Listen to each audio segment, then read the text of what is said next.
Assalamualaikum warahmatullahi wabarakatuh. Anak-anak sedang menyaksikan channel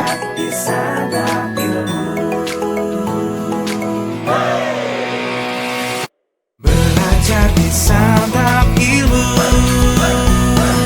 Banyak video-video baru yang selalu terkesan menemanimu.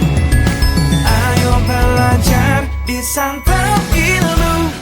Assalamualaikum warahmatullahi wabarakatuh. Selamat pagi anak-anak. Ya, kembali lagi bersama kita pada channel YouTube Santap Ilmu. Pada kesempatan kali ini kita akan belajar bersama Ibu Ciara Maula dari SDN 1 Ciwaringin. Hari ini kita akan belajar tentang bagaimana tubuh kita bergerak. Nah, coba anak-anak kalian perhatikan gambarnya. Di situ ada seseorang yang sedang berjalan dengan tegap, ada yang sedang berolahraga, dan ada yang sedang menggerakkan tangannya. Nah, kira-kira menurut kalian kenapa sih tubuh kita bisa bergerak ya?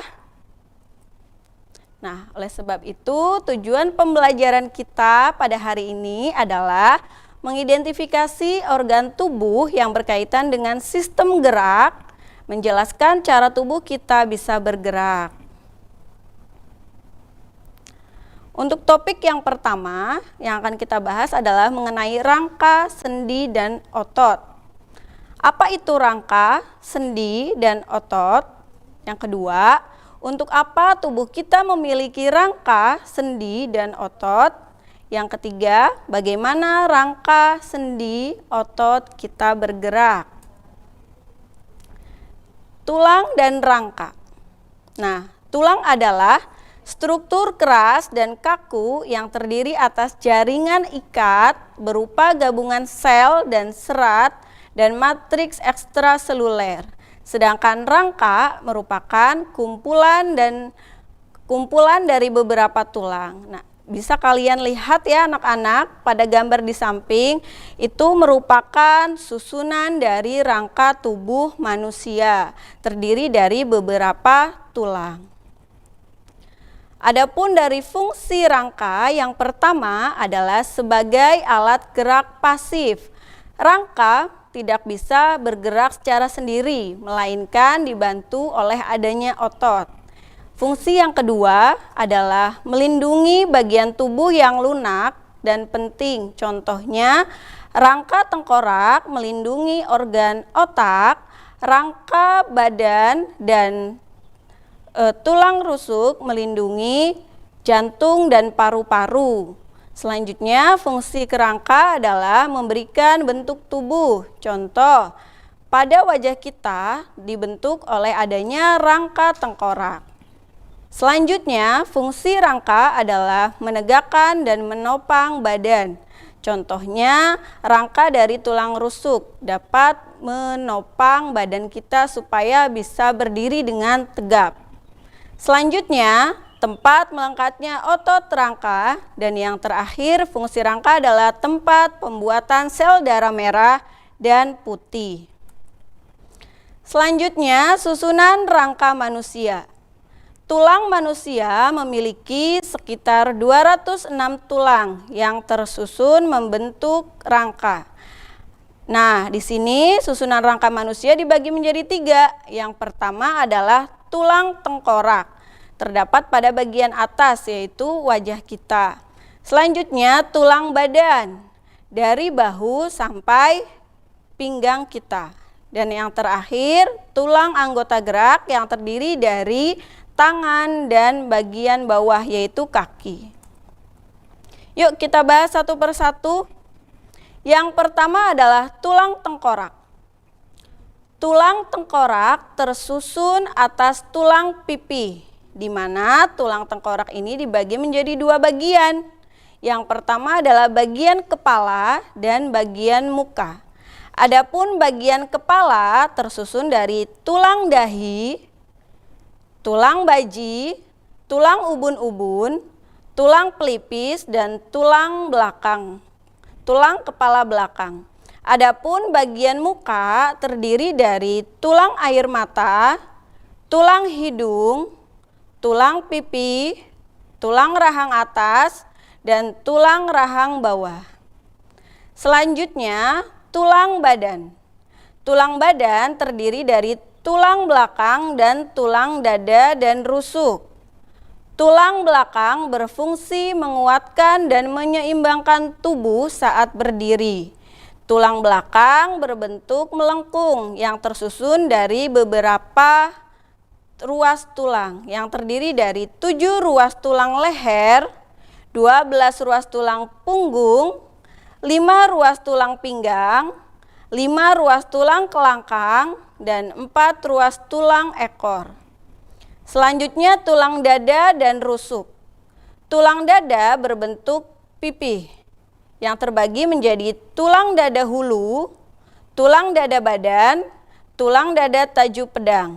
Adapun tulang rusuk berbentuk berongga yang berfungsi melindungi organ jantung dan paru-paru dari gesekan.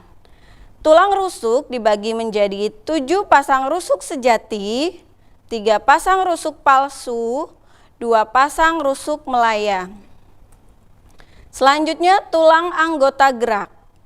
Tulang anggota gerak berfungsi menyangga tubuh sehingga dapat bergerak dengan bebas. Tulang anggota gerak dibagi menjadi 2, yaitu tulang anggota gerak atas dan tulang anggota gerak bawah. Untuk tulang anggota gerak atas yaitu organ tangan yang terdiri dari tulang selangka, tulang belikat, tulang lengan atas, tulang pengumpil, tulang hasta, tulang pergelangan tangan, tulang telapak tangan, dan tulang jari tangan. Adapun untuk tulang anggota gerak bawah yaitu pada bagian kaki terdiri dari tulang usus, tulang kemaluan, tulang duduk, tulang paha, tempurung lutut, tulang kering, tulang betis, tulang pergelangan kaki, tulang telapak kaki, dan tulang jari kaki. Nah, selanjutnya bagaimana sih kerangka bisa bergerak secara bebas? Ada yang bisa anak-anak? Yuk kita bahas ya. Kerangka manusia dia bisa bergerak itu dikarenakan adanya sendi. Sendi ini bisa membuat kerangka pada manusia menjadi lebih leluasa untuk bergerak. Jika kerangka manusia tidak memiliki sendi, maka manusia sama halnya dengan robot, terasa kaku untuk bergerak. Nah, sendi adalah tempat 2 tulang bertemu dan membuat tulang kita dapat digerakkan dengan mudah. Adapun jenis-jenis sendi berdasarkan arah geraknya, yang pertama, sendi putar, sendi engsel, sendi pelana, sendi peluru, sendi gulung, dan sendi luncur. Yuk kita bahas satu persatu mengenai sendi berdasarkan arah geraknya.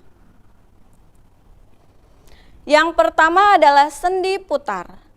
Sendi putar yaitu sendi yang memungkinkan satu tulang dapat melakukan putaran terhadap tulang lain. Contohnya yang terdapat di antara tulang leher dan tengkorak, seperti saat kalian memutarkan kepala kalian. Nah, anak-anak bisa melihat sendi putar pada gambar yang di samping ya. Itu adalah salah satu contoh dari sendi putar. Selanjutnya, sendi geser. Sendi geser yaitu sendi yang memungkinkan pergerakan tulang yang menggeser tulang yang lainnya. Contohnya, sendi yang menghubungkan tulang-tulang di pergelangan tangan dan sendi pada ruas tulang belakang. Contohnya bisa kalian lihat pada gambar di samping. Itu adalah salah satu contoh tulang pergelangan tangan yang termasuk ke dalam sendi geser. Selanjutnya ada sendi engsel. Sendi engsel yaitu sendi yang memungkinkan tulang bergerak menyerupai gerakan pintu dan bersifat satu arah. Contohnya sendi pada lutut atau siku. Untuk lebih jelasnya bisa kalian lihat pada gambar yang di samping. Itu adalah salah satu contoh sendi siku yang termasuk ke dalam sendi engsel. Selanjutnya ada sendi pelana. Sendi pelana yaitu sendi yang dapat memberikan gerakan dua arah. Contohnya sendi penghubung tulang pergelangan tangan dengan pangkal dari tulang ibu jari. Selanjutnya ada sendi peluru. Sendi peluru yaitu jenis sendi yang berbentuk seperti peluru. Sendi peluru dapat bergerak ke segala arah dan memutar. Contohnya sendi di bagian pinggul, sendi pada bahu. Nah, bisa kalian lihat pada gambar di samping, itu merupakan sendi pada bagian pinggul yang termasuk ke dalam contoh sendi peluru. Selanjutnya ada sendi gulung.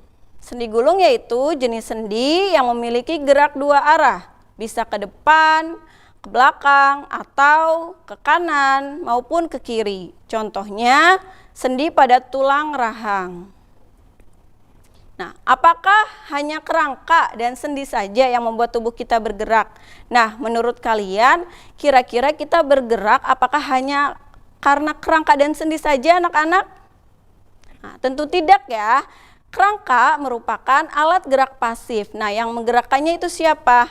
Kerangka bisa bergerak karena adanya bantuan otot, betul sekali.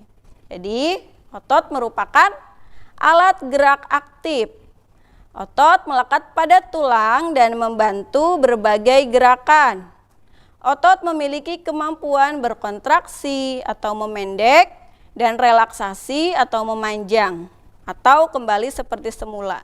Nah, jika kalian lihat pada gambar yang berwarna kuning, ini termasuk tulang. Nah, di sini ada yang berwarna merah, ini termasuk otot kita.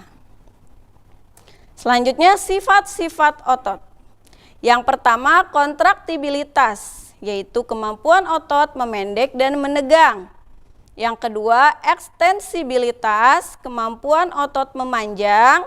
Yang ketiga elastisitas, kemampuan kekenyalan otot.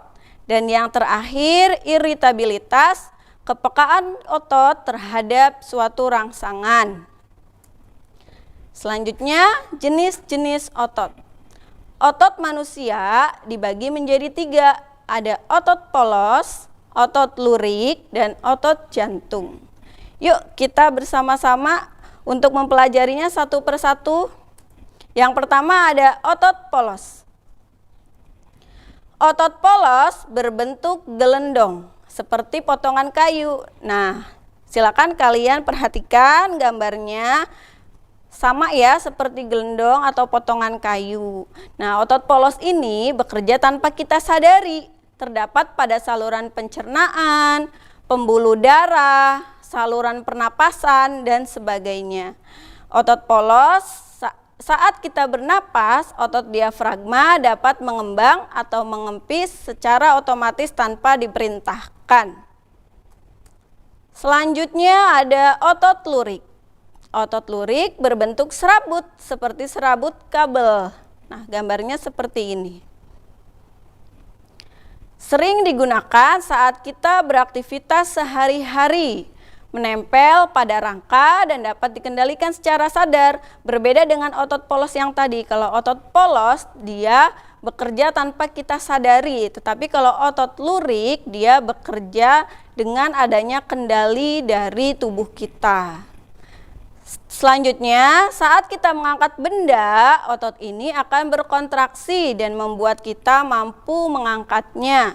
Saat mengunyah, otot rangka pada bagian rahang akan berkontraksi dan menyebabkan rahang bergerak. Selanjutnya, otot jantung. Otot jantung berbentuk serabut dan membentuk anyaman antara serabut yang satu dengan serabut lainnya.